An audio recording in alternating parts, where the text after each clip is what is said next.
welcome to The Dead Life. Here's world-renowned medium, Allison Dubois. Welcome to The Dead Life. I'm Allison Dubois. I inspired the hit television show Medium. Today I have my youngest daughter, Sophia Dubois, in studio for part 1 of Love Me, Love Me Not, to help answer call-in questions for my listeners.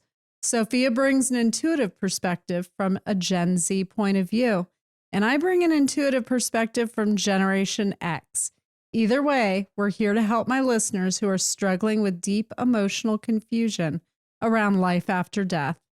To book a reading with me, email us at booking@AllisonDubois.com. If you have a life question for me and Sophia for my Love Me, Love Me Not segment, leave your question at 802-332-3811. If you want to watch past and present episodes of The Dead Life, you can follow me on YouTube. Please like and subscribe. Don't forget to pick up a bottle of my Divination 22 Money Potion Vodka or Love Potion at One Handsome Bastard in Old Town Scottsdale or Handlebar J's to set your intentions for 2025. Welcome to the show. Thank you. It's always good to have you here. I know, I'm happy to be back. Little insight from Soph. People love hearing your insight. So we got some callbacks from listeners and call-ins from the past, so this will be a nice follow-up for some of them. Okay. Why don't we go ahead and start with the first one and take it from there? Okay. Hi, Allison. I am a fellow Phoenician. My name is Jennifer, and I have a quick question for you. I was scrolling through TikTok, and there was a woman being interviewed, and she was claiming that she's a clairvoyant and that she says that all spirits are demons and that mediums are not seeing or reading our loved ones, that these are just demons that are feeding off of our weakness, and that they have been studying us and our parents for our lifetime, and they're the ones that are coming through and giving you those answers and feeding off of your customers' weaknesses. I was just wanting to know what your thoughts are on this, and how do you think about someone claiming that they're demons, spirits are demons. But I really love your show, and keep doing what you're doing, and you have a beautiful family, and thanks so much. Bye-bye. So because this is TikTok based, obviously I wanted to include your perspective because I spend no time on TikTok and you're familiar with it, the platform. So how funny, a clairvoyant that claims spirits are just demons. Yeah. Yes, that's far more believable than our loved ones' presences just exceeding the lifetime of their body. So I'm curious how this clairvoyant drew the conclusion that spirits are demons. I think there's probably a lot of crackpots on TikTok. Yeah. And given the source, everybody's got a microphone now. A lot of people didn't have to be tested like I did. They weren't doing readings on television where your accuracy was displayed. Yeah. They're just out there saying, this is who I am, this is what I do, and this is, what is.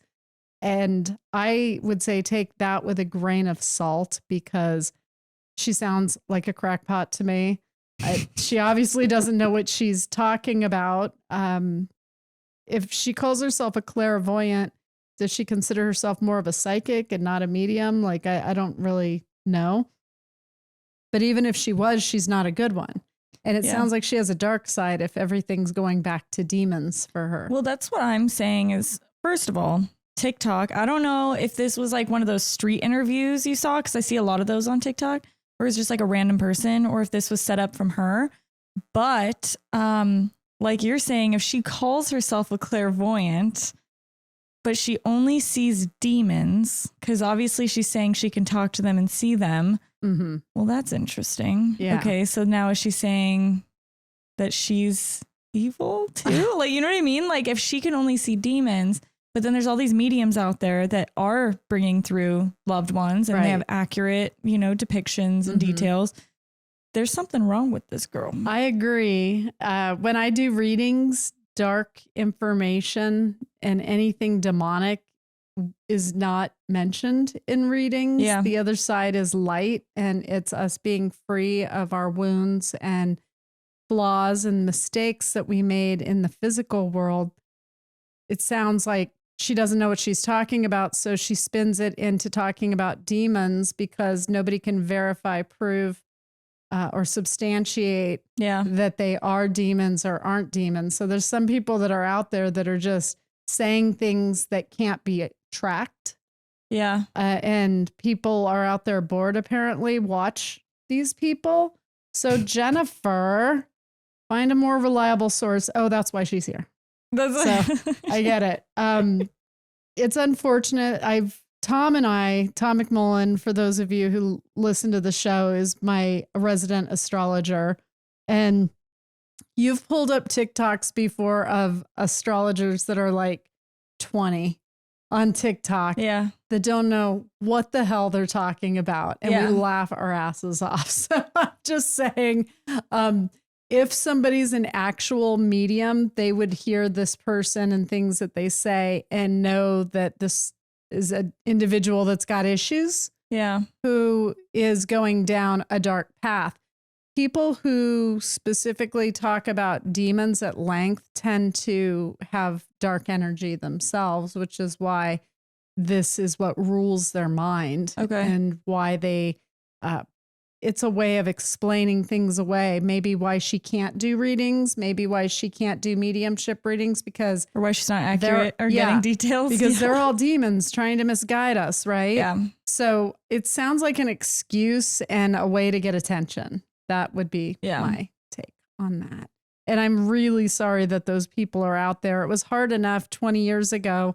I wrote chapters in my books so that people would know how to spot a reliable medium, an accurate medium, so that Yeah. they didn't get taken, by somebody who either had a little bit of abilities and shouldn't be doing it professionally, or just somebody that was out of their mind that was coming Well, from a dark place. When your books came out, it was, there wasn't social media with anyone could post, right? Anyone can have a microphone now. Mhm. And so there's also a lot of sources out there, right? That people are relying on. But back then they could really just look it up at the library or even online of what books Yeah. they could look into. But now it's just the 7-second content, 1 minute content. And then they're like, oh, wait, okay, so that must be real because I saw it on the internet. This sort of reminds me of Santeria, which is more of a Latin-based spiritualism, Okay. where they say you've got dark energy, or you have, to their client, that you have spirits that aren't at rest, or you've got a demonic spirit, or a hex has been placed on your family. Give me $300 and I will say a remove spell it. to remove it. Mhm. So I don't know if that's where this particular TikToker was headed with that, if she monetizes people's fear, but whatever she's doing with it is not constructive, Yeah. and it's not good for people to follow someone like that down that path. Yeah. So I don't know if that makes sense. As a medium, I know that we have different personalities and different life experiences and come from different places. And that can tie in, our personality can tie into our style of readings. But this is completely different. This is a different belief altogether, Mhm. where she believes that spirits are demonic and they've been watching us for our entire lives and our family for their entire lives. It's interesting. She sounds like she hasn't been on the planet for centuries. So I'm curious as to where she is getting her source of information for Okay. this. But either way, it was a lot harder 20 years ago when I had to be able to prove something Mhm. that could be visually monitored by others and let people draw their own conclusion. And then there's today where people ask for no proof. Mm. And they go down these roads just believing it or willingly going down these roads and seek out these people. It wasn't like that 20 years ago. 20 years ago, we probably had like 4 well-known mediums on the planet that had a TV presence, and you didn't have hundreds of people out there, some from Nigeria or wherever else in the world, that are pretending to be spiritualists, take your money, and then they leave you high and dry. So this sounds like somebody that shouldn't be on TikTok, but I know, free information and all of that. And people are curious about people who have these strange beliefs.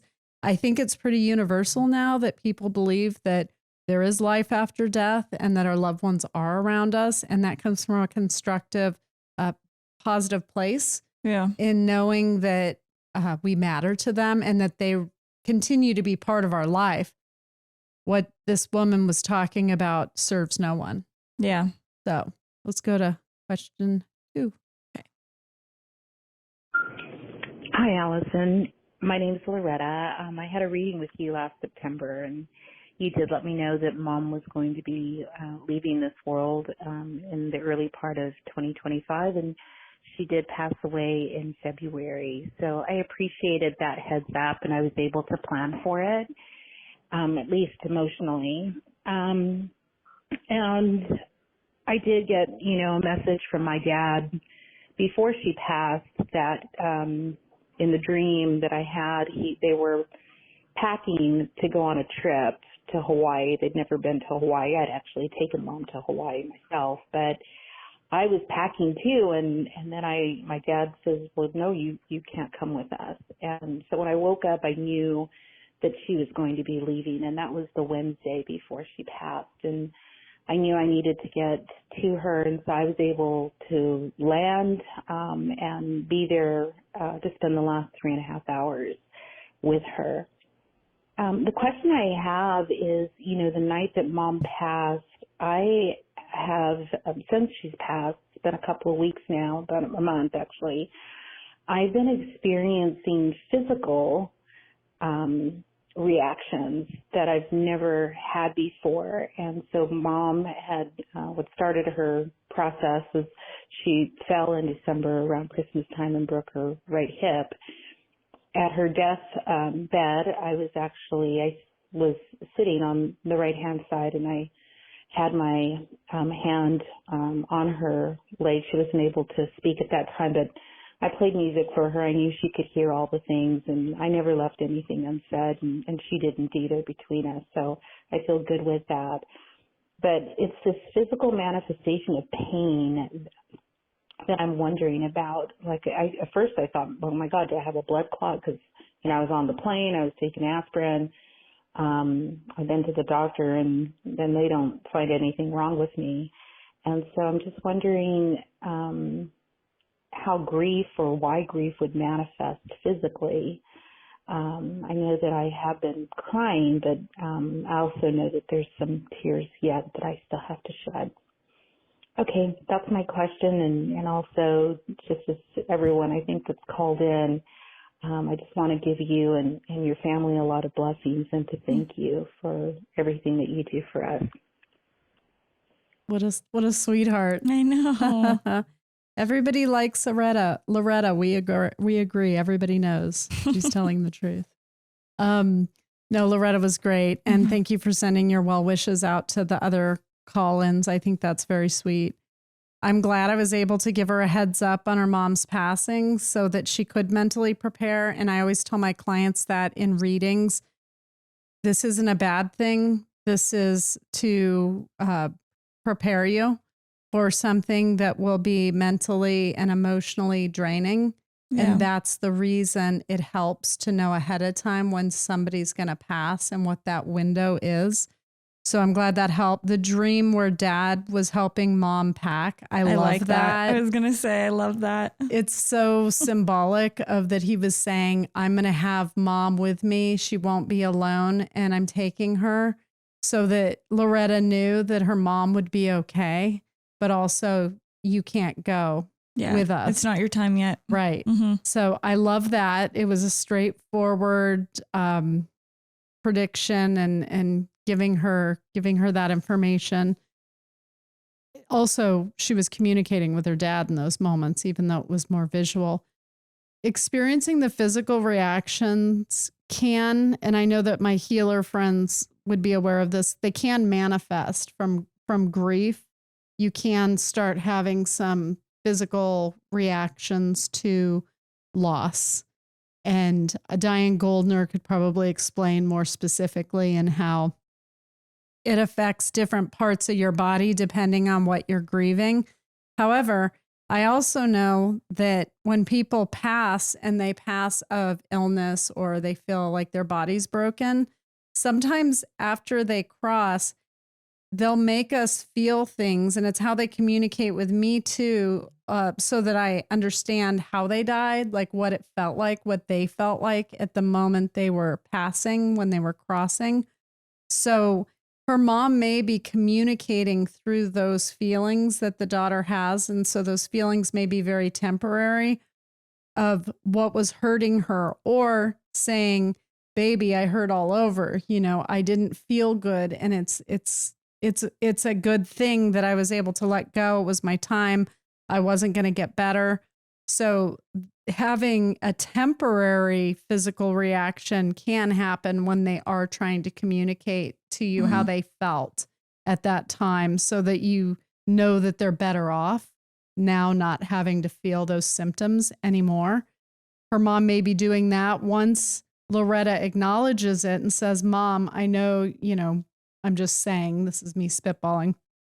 I know that your knees didn't feel good. I know your back hurt. I know it was hard to breathe. Whatever that feeling was, once you acknowledge it, you'll feel an easing of the energy of those physical manifestations that you're getting, and that they'll shift their energy to now show you what they feel like now, which will give you a sense of peace, this overwhelming love and wellness.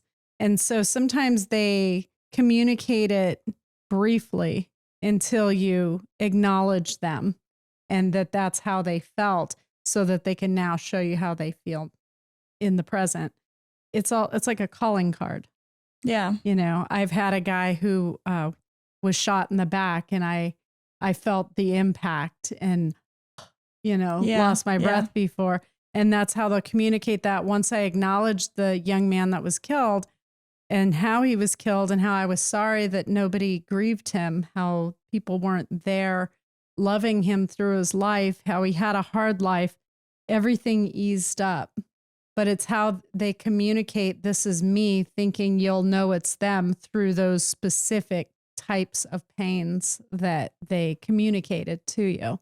Yeah, like I get it for you specifically feeling those things, because you're a medium. That is what you're supposed to do, is tell them, It's okay, the this job. is how they died. Or, I feel like, and I'm not, in healthcare or like a scientist or anything, but I feel like if you're so overwhelmed and obviously crying a lot, and like, which can give you headaches and then make it so you're not taking care of yourself as much, or eating as much, or sleeping or maybe sleeping too much, You're just dehydrated. you're dehydrated. Sure. I could see that. And you may be an overthinker, and I'm not judging because I'm also an overthinker.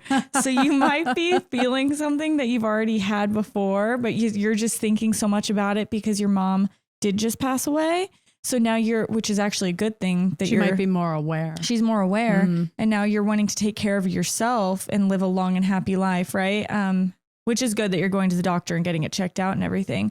I mean, steer clear, but I feel like you're good. And Yeah, you're just sad. If she wasn't going to be okay, her dad would have packed a bag for her too. Totally. Right, though. So that didn't happen. Obviously, she's not passing anytime soon. Yeah. Sometimes they will make you feel things more profoundly in an ache or a need for you to go to the doctor when they're trying to get you there. Absolutely, to yeah. intervene on your behalf and buffer you, knowing there's a more severe problem. So they can do that as well. But the timing with her mom just dying, A month ago. I don't really think it was that, but I'm glad she's getting it checked out. Yeah. Because sometimes people will tell me they had to die in order to save someone else they love.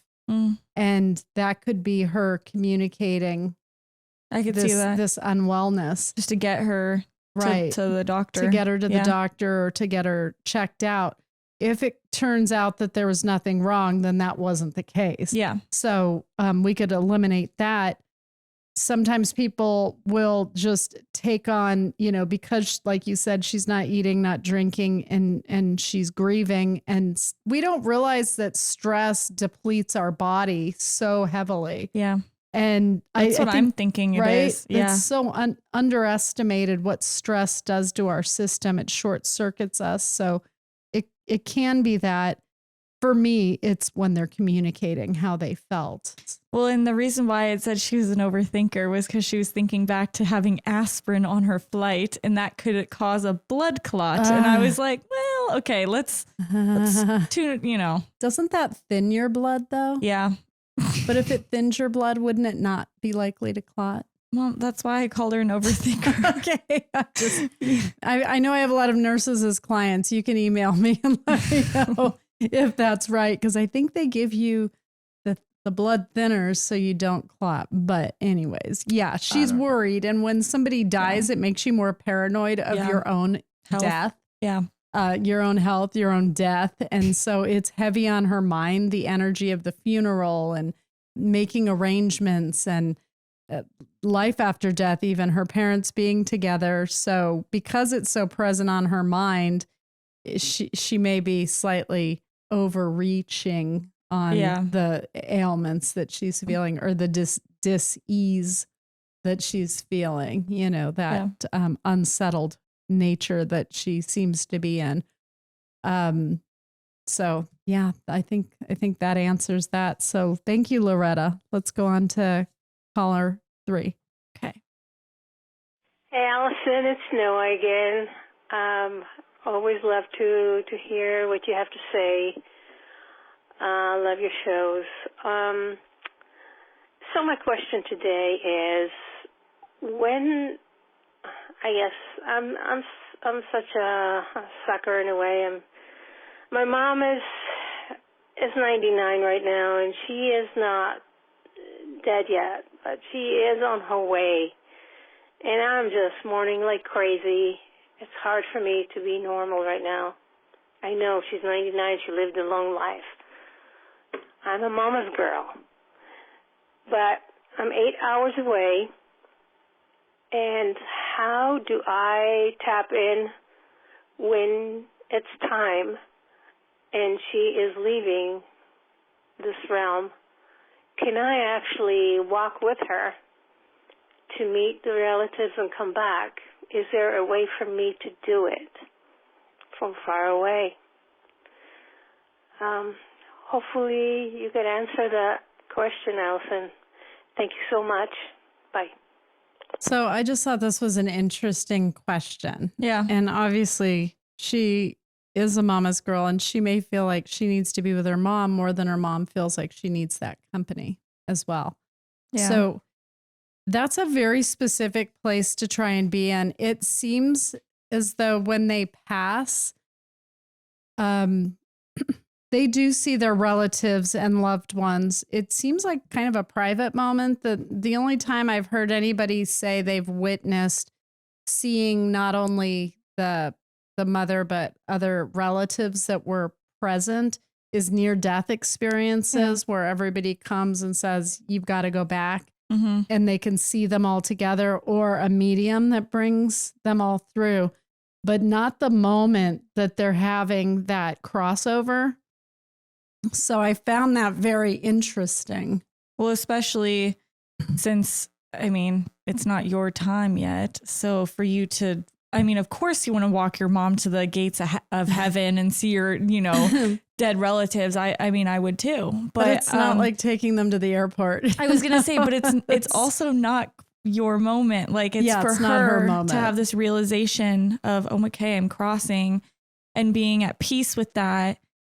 And you said you're 8 hours away. I don't know if that's flying or driving or what, but she's 99. Like I would try and make it out there as much as possible, especially if you're getting these feelings right now. That's good advice. I'd go out there and stay if I could. I would too. At 99, it's a 9-year this year, a year of endings. As we know, people are falling off that we're seeing all over the place. People are letting go and transitioning, and that's exactly what a 9-year does. I would bet money that her mom will cross this year and that Noah needs to be there if that's what she feels like she needs to do. But as you said, it's a very private moment when her mother crosses and sees all the people she loved that she lost throughout her life, and there's a reunion. And if we were there, it makes it about us. Exactly. Which is sort of, can be perceived as a selfish act. And we don't want that either. Yeah. So, well, it's going to be hard for her to leave you too. I mean, sure, you're a mama's girl. Of course, she doesn't want to leave you here. But if her mom's 99, I was going to say she's probably ready. Noah's not worried, or Noah's mother is not worried about her 5-year-old daughter being able to eat and survive. It's different. She'll know that Noah's going to be all right. Well, and even the last, I think it was Loretta, who whose mom passed away a month ago. She said that she got the closure she needed because there was not one thing that was left unsaid. So maybe go be with her. Say everything you want to say to her, listen to the stories from her as a kid or you as a kid, and just get the most out of it. So when it is time for her to cross, you're at peace with it. I had a friend, Domini, you know who she is, and I'd known her since I was 14. And she died at 31 of cancer. And before she passed, and this is just a suggestion to people who have a loved one that's crossing, she really wanted to go up north to Prescott. She wanted to go up there and be in nature and see the birds and the pine trees and have that experience, but she wasn't well enough to. So a friend of mine and I brought in the plants. We opened the windows. I even got, I think it was a bluebird mylar balloon, to represent nature and butterflies and stuff like that, and brought it to her house and just tried to surround her and sort of say, close your eyes, now, and let's visualize you taking a walk and what that would feel like. I know it's not the same, but it is nice to ask when someone's going to pass, what do you want? Not me. It's not about me. What do you want? And do those things with them. Domini wanted a lobster for dinner before she died because she had never had lobster. Yeah. And so we took her out for lobster and she ate it and she was very happy, but it can be something as small as that. And I'm so glad we did it. I mean, what a special memory, you know? So I hope Noah does that with her mom. Also record your mom talking about anything historical in the family, especially if there's younger people in the family, to pass that knowledge on to, because that information dies with that person. Yeah. And I just find it a very good idea to get older people on video to sort of encapsulate the moment and to be able to pass that along. So recipes, things of that nature. That's one of the big ones I hear from women. They're like, my mom didn't write her recipe down. Did you ask? Yeah, I was going to say, did you even ask? I love it. So anyways, Noah, thank you for calling in and I wish you well. I hope your mom has a smooth passing. My sense is she will have a smooth passing. You cannot be there at the moment that she crosses on the other side. However, you can be next to her holding her hand. Yes. And that's an important place to be as well. Okay. Well, Sophia, thank you for weighing in today. No problem. Then thank you to my listeners. Tune in next week for part 2 of Love Me, Love Me Not. I'm Allison Dubois. This is The Dead Life. And to all of my believers out there, don't stop believing. Join us next week on The Dead Life. And don't forget to subscribe now to get notified of every new episode.